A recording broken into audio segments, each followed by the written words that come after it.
Hey everybody, Matt here with Churchfront. And if you're currently at a church that is live streaming but does not have much of a social media presence, I'm here to help you figure out how to expand your reach with a relatively small amount of time each week. In this video, I'm going to show you how to take the video recordings you're already making on a weekly basis and create social media content that you can post to Instagram, Facebook, and even TikTok and Snapchat. Let's face it, guys, social media isn't going anywhere. And as a church, we need to learn to leverage it to spread the good news. If you're a church that live streams and/or records your weekly services, you are sitting on a potential goldmine of content that you can be sharing with the world to advertise for your church, develop a social media following, and ultimately spread the message of Jesus. So let's dive right in. The first thing you're gonna need to do is get yourself a video editor. If you already have a video editor of your choosing, feel free to use that. You can create this type of content with just about any video editor. Today, I'm gonna show you how I use DaVinci Resolve to create a reel for my church's Sunday morning live stream. The great thing about DaVinci Resolve is that it's free, and it can run on a Mac or a PC. Now there's a couple things that I'm gonna show you that you need the full version of DaVinci Resolve, and if you can afford the $300 for DaVinci Resolve Studio, I highly recommend it as a video editing software. I used to use Final Cut and Adobe Premiere for years as a very part-time video editor for the churches that I've worked for, and switching to DaVinci Resolve has been one of the best moves I've made. So if you don't already have DaVinci Resolve, head on over to blackmagicdesign.com and click on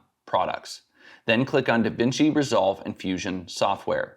Then from here, you can download either the free version or the studio version that costs $295. Once you download and install the software, you're gonna need to open it up and get your timeline into the right format, so you're not editing a wide format video, and instead you're working with vertical video for social media. When you open Resolve, one of the first things you're gonna see is the project manager. Go ahead and choose New Project down in the bottom right-hand corner of the screen. Once you've chosen New Project, name your project. For this one, I'm gonna title it Social Media Sermons 2, since I've already done this once. Once the project opens up, you're gonna need to change the aspect ratio of your project so that you're editing in the correct format. That's done down here in the bottom right-hand corner of the screen by clicking on this little gear icon. Then you're gonna go ahead and right here where it says use vertical resolution, you check that box.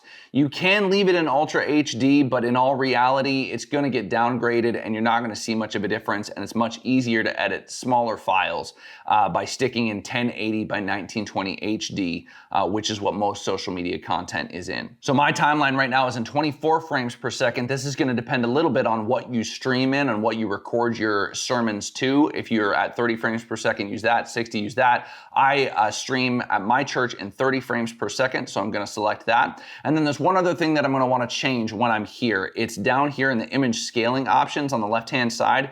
You wanna make sure that mismatched resolution files, you wanna scale full frame with crop. What that's gonna do is it's gonna take your wide format video, and instead of having black on the top and the bottom of the screen, it's gonna actually make it so that it fills the screen from top to bottom and it's overlapping on the left and right. The next thing you're gonna wanna do is you wanna get a keyboard customization layout that you can work with well, that will speed up your workflow.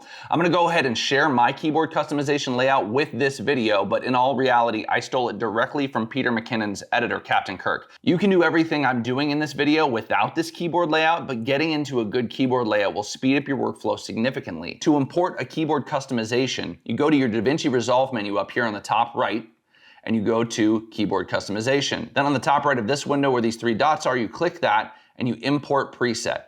Find the DaVinci Resolve key commands that you want to use, click open, and it's going to import those. Once they're open, you click save, and voila, you have your keyboard customizations. Now, for your media management. Do not skip this part, especially if you're using DaVinci Resolve, but it's important with most other video editors too. First, let me show you where I get my music that I put behind my social media sermon clips. Now, if you're a nonprofit organization, you can actually apply for a yearly subscription to Envato Elements for 50% off the normal subscription cost. And normally Envato Elements is only about $16.50 a month. So at half that price, it's a ridiculously good deal for the number of assets that you can get, because they have both stock video assets, they have video templates that you can use in programs like DaVinci Resolve. They have sound effects, music, graphic templates, graphics, all kinds of stuff. And at about $8 a month, you can't beat that deal. I've already downloaded a song off of Elements that I'm gonna use for today's example, and I put that song in a folder I created just for this video here in my external hard drive. Let me pull that up. You don't have to use an external hard drive, but if you're not gonna use an external hard drive, I highly recommend using like a cloud service. Some of the great ones out there obviously are Dropbox, Google Drive, but something where once you're done editing a specific video, you can store those files in the cloud and you no longer have to fill up your hard drive with them. Because if you let your videos go on and on and on, you're gonna have so much video footage on your computer, it's gonna eat up your entire hard drive really fast. So what I went ahead and did is I downloaded the song that I wanted to use for today's example from Envato Elements, and I put it into a folder here on my external hard drive. I've also put in the recording from my Sunday message a few weeks back into the same folder so that it's all organized and I'm not gonna lose anything. Once your media is in the folder where you're gonna work from, open up your DaVinci Resolve project and you can just drag the files into your media pool here in the Edit tab. Really quickly, I'm gonna give you some context for what these tabs are at the bottom of the screen. If you're not familiar with it, Resolve works in a tabbed format, so you're only worried about one thing in your project at a time. So on the far left here is your Media Management tab. The second one over is your Clip tab. The third one over is the Edit tab. The fourth tab over is Fusion. The fifth tab over is Color. The sixth is Audio, and the seventh is finally Export. In all reality, I only use 4 of these tabs. There are plenty of videos that show you how to manage your media probably better than I do in your clip editor here, or in your media pool here, in your clip editor here. And the Fusion tab is way more advanced than I tend to want to get into on a weekly basis. So I stick with the Edit tab, the Color tab, the Audio, and the Export. And that's what we're gonna go through today. So once you've dragged your files into the media pool here in your Edit tab, you can take them and drag them directly onto your timeline. What I'm gonna do is I'm gonna first add another audio track.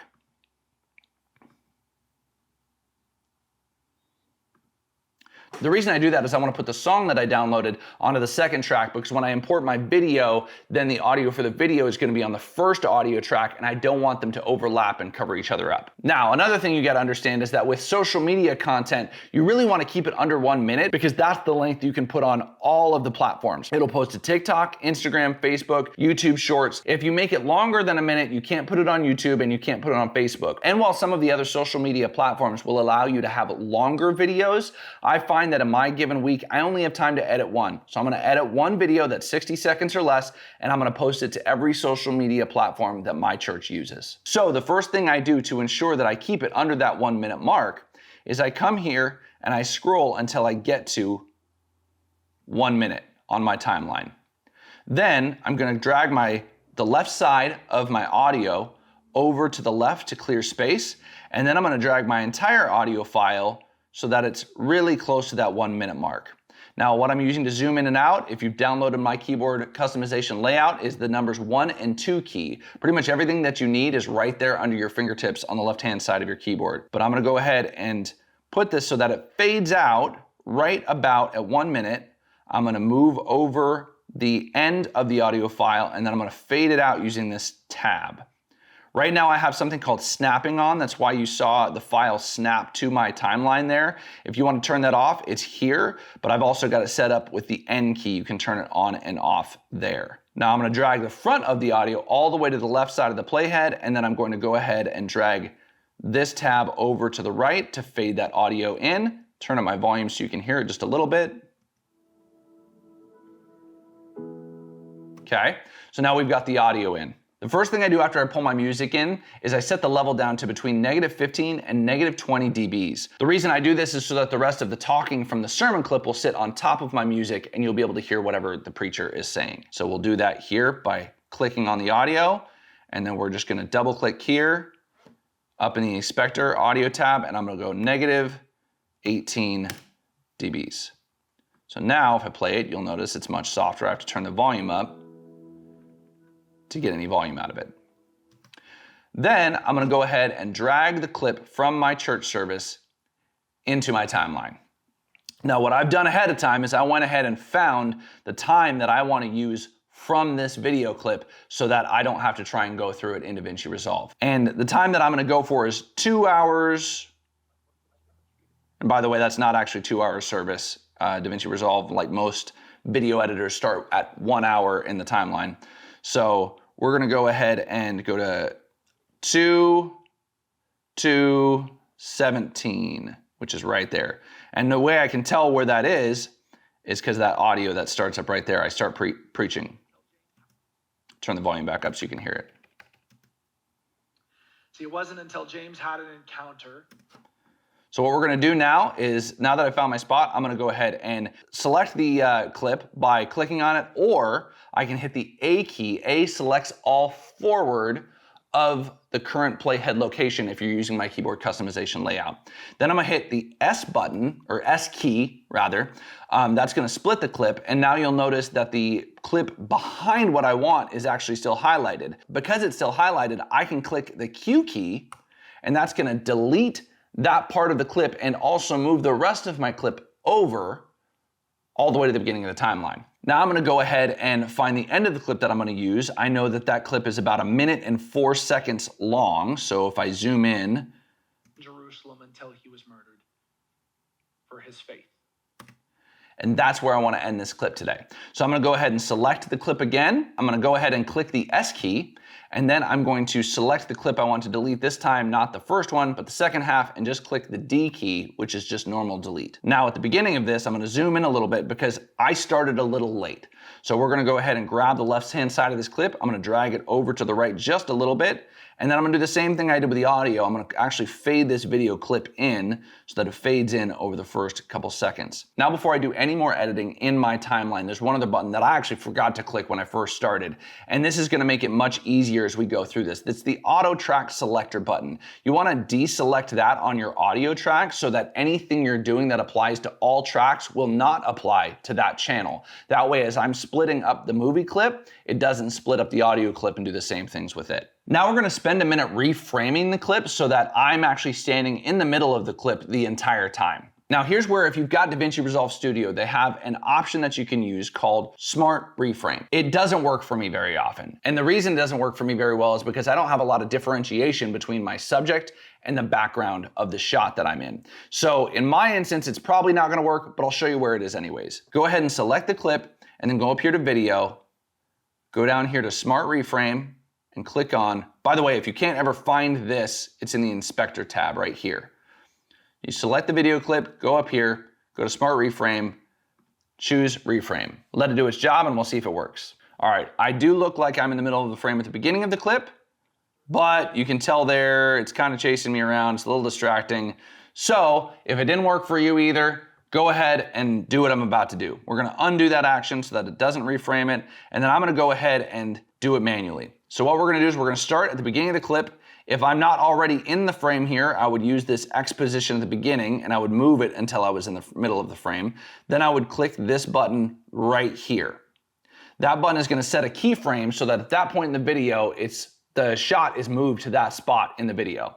Then I'm gonna go to where I start walking away in the video, which actually happens right away. So right there, I'm gonna add another keyframe.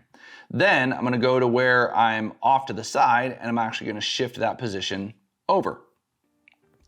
Then as I go back, I'm gonna shift that position back. And all I'm doing is I'm clicking where the X position is and I'm dragging to the left or to the right in order to move that video back and forth. I'm gonna really quickly do that for the whole clip and we'll speed it up so you don't have to watch the whole thing.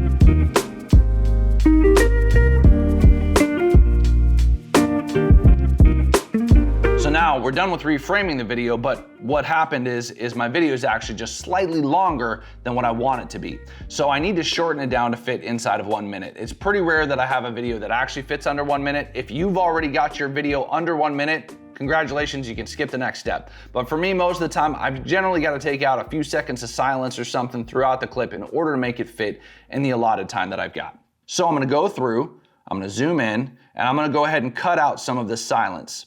So I've got a big section of silence here. I'm gonna go ahead and, as long as the clip is selected, hit the S key, it's gonna split the clip. I'm gonna hit the A key, it's gonna select all clips forward of that are on auto track selector. Then I'm gonna go ahead and move my playhead to where I wanna cut. I'm gonna hit the S key again, then I'm gonna hit the Q key, and it's gonna move that clip over. That's ripple delete.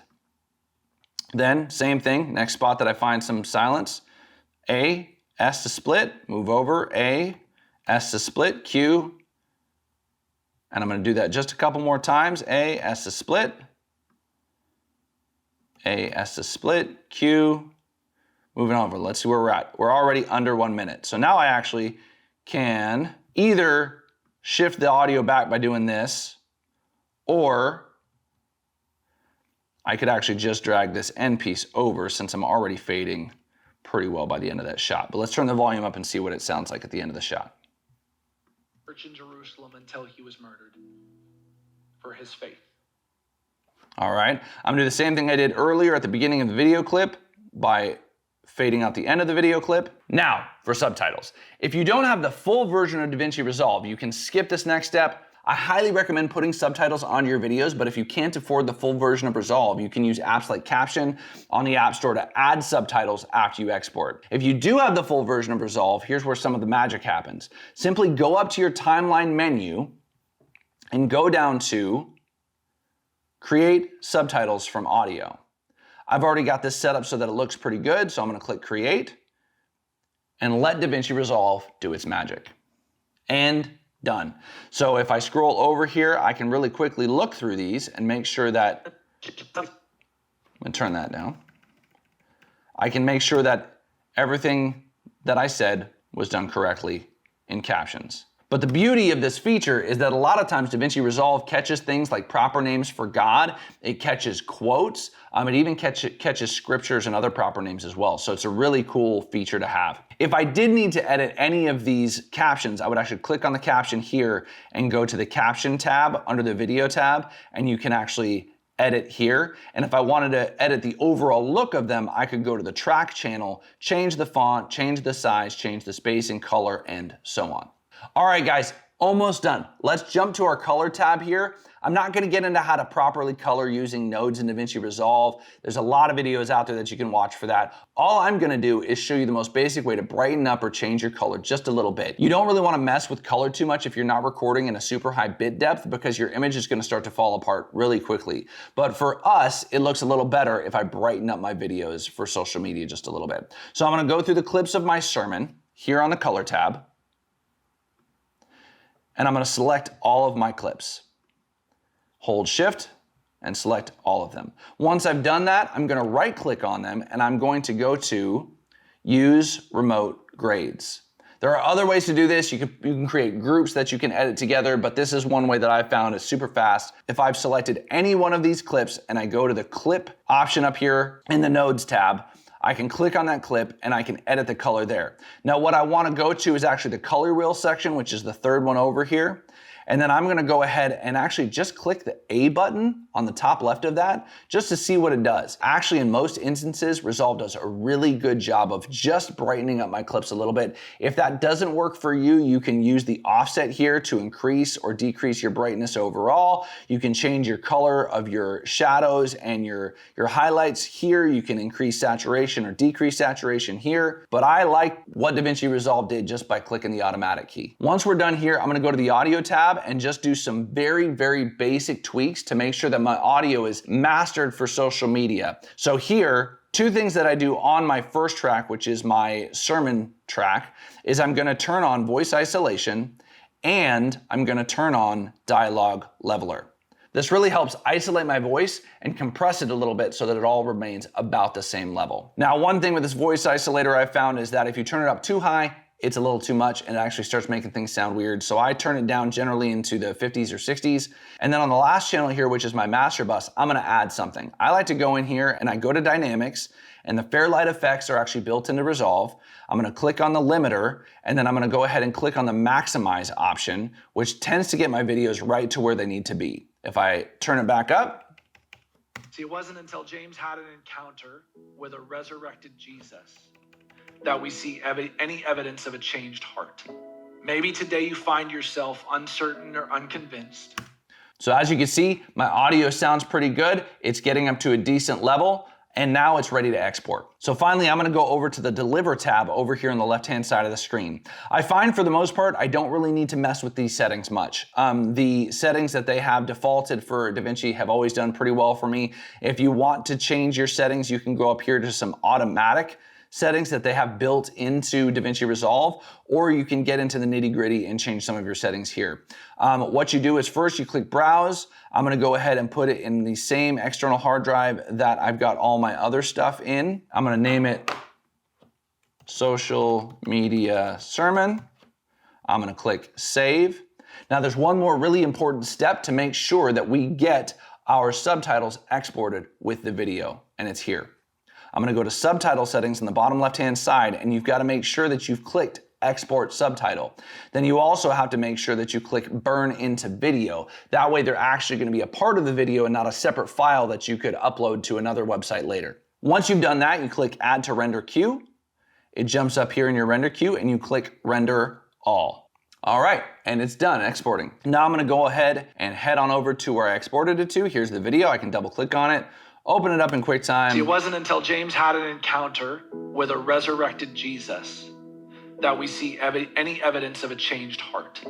Maybe today you find yourself uncertain or unconvinced. Once you're done, get your video file and upload it to all the social media platforms that you like. Just like that. Also make sure to go find yourself a hashtag generator to create as many hashtags as you're allowed to post on any of the social media platforms you're posting it to. The right hashtags will increase engagement and ultimately lead to more people watching your content. I really hope this video helps you as a church to widen your reach and engage more people in your ministry. If you like this video, don't forget to like and subscribe for more, and stay tuned for more videos that will help you create a roadmap for your worship and production ministry.